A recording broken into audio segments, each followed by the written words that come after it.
El saludo que pica. Buenos días, ¿cómo está? Gritó don Cacahuate, tronando un cacahuate. Muy bien, gracias. ¿Y usted? Respondió tío Chispa. En la calle, dos vecinos yahuer por el tert buenos días con Sharp Edge.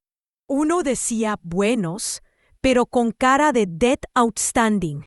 El otro answer días, como quien charges interest. Todos sabían que se hated, pero el greeting seguía, como si el rancor came con sugar. Would you look at that? Murmuró doña Cumbia. Se saluden bonito para hate each other mejor. Tío Chispa se approached muy serio. Buenos días, gentlemen. Vengo a tu help. ¿Help a qué? Growled uno. A que se head bien, porque lo están haciendo mal. Se miraron confused. Si you're going to hate, do it completely, he continued. Leave de decir buenos días. Say malos días. Así el otro will know a qué atenerse y no have que guess. Menos guessing, menos anger. ¿Y eso para qué? Preguntó el otro.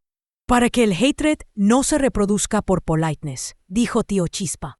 Porque cuando el poison viene en cap pretty, uno se lo toma 2 veces. Buenos días, ¿cómo está?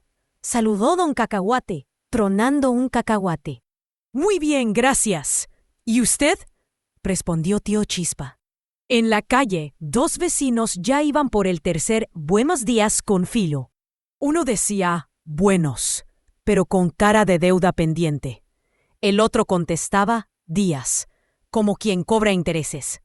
Todos sabían que se odiaban, pero el saludo seguía, como si el rencor viniera con azúcar. Miren nomás, murmuró doña Cumbia. Se saludan bonito para odiarse mejor. Tío Chispa se acercó, muy serio. Buenos días, señores. Vengo a ayudar. ¿Ayudar a qué? Gruñó uno. A que se odien bien, porque lo están haciendo mal. Se miraron confundidos. Si odian, háganlo completo, continuó. Dejen de decir buenos días, digan malos días. Así el otro sabrá a qué atenerse y no tendrá que adivinar. Menos adivinanza, menos coraje. ¿Y eso para qué? Preguntó el otro. Para que el odio no se reproduzca por cortesía, dijo tío Chispa.